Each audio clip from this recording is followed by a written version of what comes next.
Hello बच्चों, कैसे हो। हम कर रहे हैं chapter electrostatic potential and capacitance के एनसीईआरटी अनसॉल्व्ड क्वेश्चंस। जो एनसीईआरटी बुक में दे रखे होते हैं ना, वो अनसॉल्व्ड क्वेश्चंस कर रहे हैं। और आज करेंगे 2.8, 2.9, 2.10 एंड 2.11। सही है, तो करें शुरू, ज्यादा समय नहीं बर्बाद करते हुए।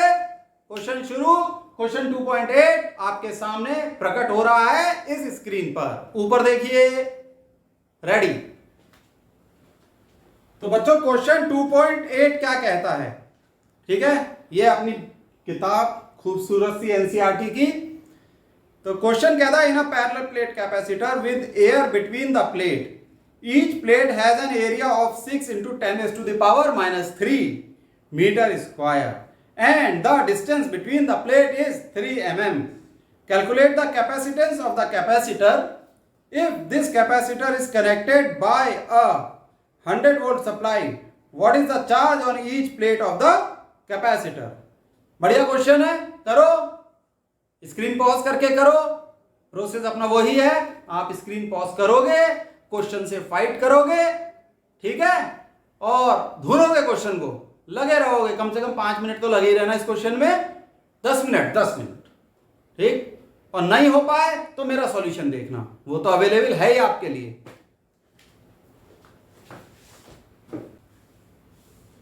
तो बच्चों ये पैरेलल प्लेट कैपेसिटर का क्वेश्चन है और उसकी कैपेसिटेंस पूछ रहे हैं, यानी ये है वो capacitor. Area of the plate दे रखा है आपको और डिस्टेंस दे रखा है, डी कितना दे रखा है यहां लिख लेते हैं। एरिया है आपका 6 × 10⁻³ मीटर स्क्वायर। डिस्टेंस डी दे रखा है 3 mm। ये कितना हो गया, 3 × 10⁻³ कितना मीटर। मीटर में कन्वर्ट कर लेंगे ना, तो कैपेसिटेंस होता है सी। यही हमसे पूछा जा रहा है। इसका फॉर्मूला क्या होता है पैरेलल प्लेट कैपेसिटर के केस में, एप्सिलॉन नॉट A/d, ठीक। और एप्सिलॉन नॉट की वैल्यू क्या होती है, 8.85 × 10⁻12। ये रद्दी साहब। अब एरिया कितना रखे भाई, जितना दे रखा है उतना ही रखेंगे, 6 × 10⁻³ और डिस्टेंस 3 × 10⁻³ चलो भाई फटाफट सॉल्व करो। ये कट गया 2, चलो कितना आ रहा है, देखो भाई ये तो 17 पॉइंट कुछ आएगा। 8 × 1 = 8, 8 × 2 = 16, ठीक है। तो ये जो आपकी कैपेसिटेंस आएगी 17.7 × 10⁻12 फैरेड, या ऐसे भी लिख सकते हैं 17.7 पिको फैरेड, जिसको हम अप्रोक्सीमेटली इक्वल टू लिख सकते हैं 18 पिको फैरेड।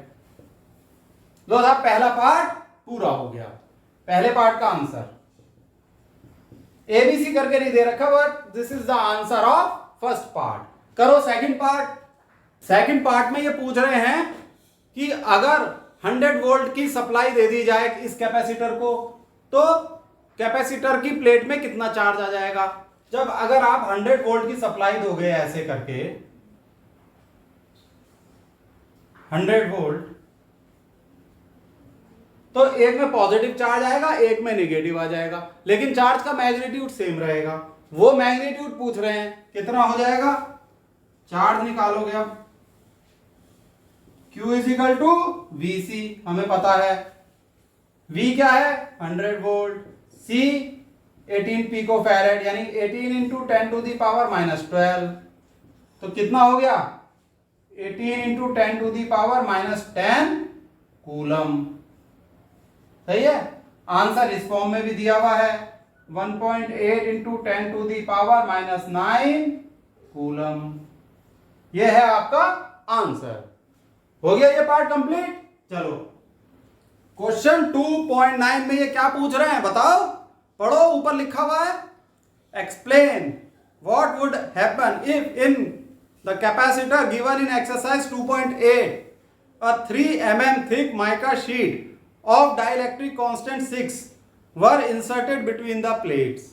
तो वो जो दो प्लेट हैं, पहले उनके बीच में एयर थी या वैक्यूम था, अब एक माइका की शीट लगा दी, उसका डाइलेक्ट्रिक कांस्टेंट है 6। तो ए, while the voltage supply remains connected, and B, after the supply was disconnected। तो भाई इसको पता करना है, सोचो और करो।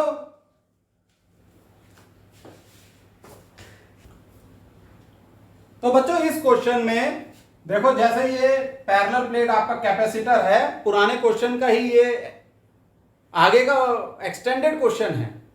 तो यहां इसमें चार्ज स्टोर हुआ है Q, और इसके अक्रॉस जो बैटरी है उसका EMF है V इक्वल टू 100 वोल्ट। तो अब क्या किया कि यहां पर एक माइका लगा दी। माइका लगाने से इसकी कैपेसिटेंस बढ़ गई, उसका डाइलेक्ट्रिक कांस्टेंट है 6, यानी कि K 6 है माइका का। तो पहले जो आपकी कैपेसिटेंस आई थी C equal to 18 pico farad, सही है, 18 पिको फैरेड आई थी, याद है। अब आफ्टर इंसर्टिंग द माइका, तो कैपेसिटेंस हो जाएगी C डैश, वो हो जाएगी K टाइम्स C। K क्या है 6 और 18 पिको फैरेड, तो ये हो जाएगा 108 पिको फैरेड। तो ये तो कैपेसिटेंस हो गई। तो इसकी जो कैपेसिटेंस इंक्रीज हो गई, इससे क्या होगा, ये चार्ज की वैल्यू बढ़ जाएगी, ठीक है। यानी बैटरी को अब ज्यादा चार्ज सप्लाई करना पड़ेगा और ज्यादा चार्ज स्टोर हो जाएगा। कैपेसिटेंस बढ़ने का अर्थ है कि चार्ज स्टोर करने की क्षमता बढ़ गई। तो कितना चार्ज स्टोर कर सकता है ये, Q dash is equal to V into C dash ले लो, V तो है 100 और C हो गया 108 into 10 to the power minus 12। ये पिको फैरेड को हमने फैरेड में कन्वर्ट कर दिया, ये हो गया आपका 108 into 10 to the power minus 10 coulomb. इसको हम लिख सकते हैं 1.08 into 10 to the power minus 8 coulomb. तो देखा आपने, चार्ज बढ़ गया, यानी बैटरी को अब ज्यादा चार्ज सप्लाई करना पड़ेगा। कैपेसिटर की कैपेसिटेंस इंक्रीज हो गई डाइलेक्ट्रिक इंट्रोड्यूस करने से। तो ये बात आपकी समझ में आ गई। अब इसका बी पार्ट करो, सेकंड पार्ट। बच्चों सेकंड पार्ट को करने से पहले ये देख लो कि डाइलेक्ट्रिक इंसर्ट करने से पहले करंट कितना था। करंट कितना था, Q। इसकी क्या वैल्यू थी बताओ करंट की, ये थी 1.8 into 10 to the power minus 9 coulomb, dielectric insert करने से पहले। और जब डाइलेक्ट्रिक इंसर्ट कर दिया तो ये हो गया 1.08 into 10 to the power minus 8 coulomb. तो इससे हमें पता लगा कि साहब ये करंट बढ़ गया है डाइलेक्ट्रिक इंसर्ट करने से। अब बी पार्ट में थोड़ी सी कंफ्यूजन हो रही है। वो ये कह रहे हैं कि सप्लाई नहीं है, व्हेन सप्लाई इज डिस्कनेक्टेड, तब क्या प्रभाव पड़ा। तो इसके दो अर्थ निकलते हैं, एक तो डाइलेक्ट्रिक इंसर्ट करने के बाद क्या प्रभाव पड़ा, और दूसरा यह निकलता है कि हमने सप्लाई काट दी और डाइलेक्ट्रिक बाद में इंसर्ट किया, ठीक है। तो मुझे तो यही अर्थ लग रहा है कि इन्होंने दो केस ऐसे लिए हैं कि डाइलेक्ट्रिक इंसर्ट किया when supply of 100 volt is connected, और दूसरा केस डाइलेक्ट्रिक इंसर्ट किया when supply of 100 volt is disconnected, यानी उसे काट दिया। तो ये मानते हुए करते हैं। तो ये है कि इस चीज को जरा गौर से समझना है, समझने लायक चीज है। देखो ये 100 वोल्ट की सप्लाई है और डाइलेक्ट्रिक नहीं है, तो करंट है इतना, सही है। चलो साहब तो करंट है ये। अब डाइइलेक्ट्रिक इंसर्ट कर दिया और सप्लाई काट दी। बी पार्ट ये कहता है, डाइइलेक्ट्रिक इंसर्ट कर दिया और सप्लाई काट दी, तो Q कितना है बताओ बताओ। Q इतना ही रहेगा, दोनों प्लेट पे चार्ज इतना रहेगा। Law of conservation of charge क्या कहता है, चार्ज विल रिमेन सेम, इसमें कोई शक नहीं। ठीक है, ये बात आ गई समझ में। लेकिन अब हमने जब डाइइलेक्ट्रिक इंसर्ट कर दिया तो किस चीज में परिवर्तन आया, कैपेसिटेंस में। कैपेसिटेंस बढ़ गई, वो बढ़ के कितनी हो गई 108 पिकोफैरेड, ये हम निकाल चुके हैं। अब जब हमने 100 वोल्ट की सप्लाई हटा दी तो क्या इसके अक्रॉस कुछ पोटेंशियल डिफरेंस होगा, हां होगा, क्योंकि इसमें चार्ज स्टोर हो चुका है इतना, वो पोटेंशियल डिफरेंस निकालना है। हालांकि वो पोटेंशियल डिफरेंस ड्रास्टिकली रिड्यूस कर जाएगा, तो ये निकालो पोटेंशियल अक्रॉस, ये डिफरेंस अक्रॉस द प्लेट्स, या ये भी कह सकते हो ईएमएफ अक्रॉस द प्लेट्स। तो ये हो जाएगा V is equal to Q by C dash, 1.8 into 10 to the power minus 9 upon 108 into 10 to the power minus 12। Pico farad को हमने फैरेड में कन्वर्ट कर लिया। ठीक है, Q तो है कूलम में, कैपेसिटेंस है फैरेड में, तो वोल्ट में आ जाएगा आपका पोटेंशियल डिफरेंस। ये कितना आएगा कैलकुलेट करो, ये आएगा आपका 16.67 वोल्ट। ये है आपका आंसर। तो इस क्वेश्चन में लैंग्वेज समझनी थी और थोड़ा सा कंसेप्ट भी समझना था कि जब हमने सप्लाई काट दी तो चार्ज जितना पहले था वो रहेगा और सप्लाई काटने की वजह से पोटेंशियल डिफरेंस रिड्यूस हो जाएगा, वो हमने निकाल दिया। तो इस क्वेश्चन का कंसेप्ट समझ में आ गया। चलो इसे नोट डाउन भी कर लो बच्चों। क्वेश्चन 2.10 थोड़ा आसान है। A 12 picofarad capacitor is connected to a 50 volt battery. How much electrostatic energy is stored in the capacitor? तो ये क्वेश्चन तो भाई खुद कर लो, हालांकि मैं आपको सॉल्यूशन तो दूंगा ही, लेकिन करो इसे। ठीक है, पॉज करो। तो बच्चों इस क्वेश्चन में आपको कैपेसिटेंस दे रखी है 12 picofarad, 12 into 10 to the power minus 12 farad, और पोटेंशियल दे रखी है 50 वोल्ट। एनर्जी स्टोर्ड क्या होता है, half CV square. This is the energy stored जो हमसे पूछी गई है। बस वैल्यू रखो, आंसर निकालो। ये क्वेश्चन तो एक तरीके से इस फॉर्मूले को रिवाइज करने के लिए दिया गया है। 1/2 into 12 into 10 to the power minus 12 into 50 का स्क्वायर। तो फटाफट कैलकुलेट कर लो। देखो ये 6 हो गया, करो। ये आएगा आपका 1.5 into 10 to the power minus 8 joule answer. तो बच्चों ये अगला क्वेश्चन है ना, ये है मजेदार क्वेश्चन। तो ये जो क्वेश्चन आप अपने सामने देख रहे हो, ये IIT मेंस में आ चुका है। ऐसा सा ही क्वेश्चन 2019 में आया, 2 बार नीट में आ चुका है, और IIT मेंस में भी ये 2 बार आ चुका है।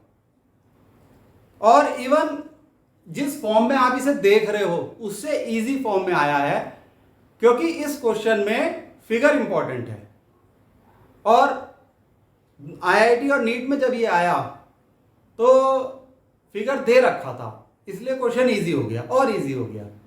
अच्छा, जैसा जिस फॉर्म में ये IIT में आया था उसी फॉर्म में ये नीट में आया without any change of data. चलो पढ़ते हैं।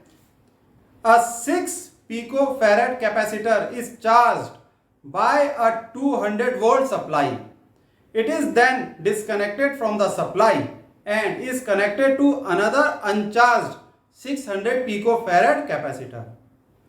How much electrostatic energy is lost in the process. तो ठीक है, मैं ये आपको इसका फिगर बना देता हूं, क्योंकि इसका फिगर साथ में आता है, इन्होंने दिया नहीं है। तो ये कह रहे हैं कि साहब एक कैपेसिटर है 600 पिको फैरेड का, ठीक है, और ये कनेक्टेड है कितनी सप्लाई से बताओ? ये बैटरी कितनी वोल्टेज सप्लाई कर रही है? V is equal to 200 volt. और फिर इसे डिस्कनेक्ट कर दिया गया। फिगर इस तरीके का बनेगा, देखो ये एक और कैपेसिटर है,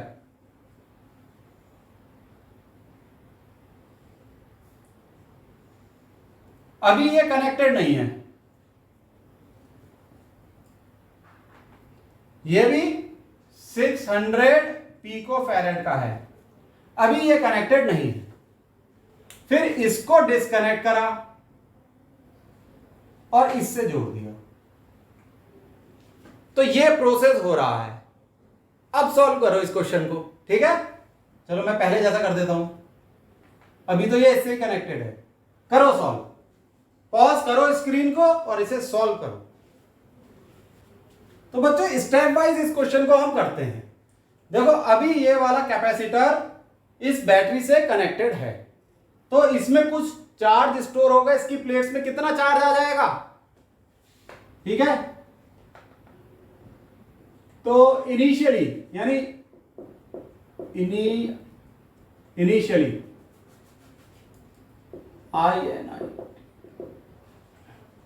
इनिशियली देखो क्या हो रहा है, चार्ज आपका आ जाएगा VC।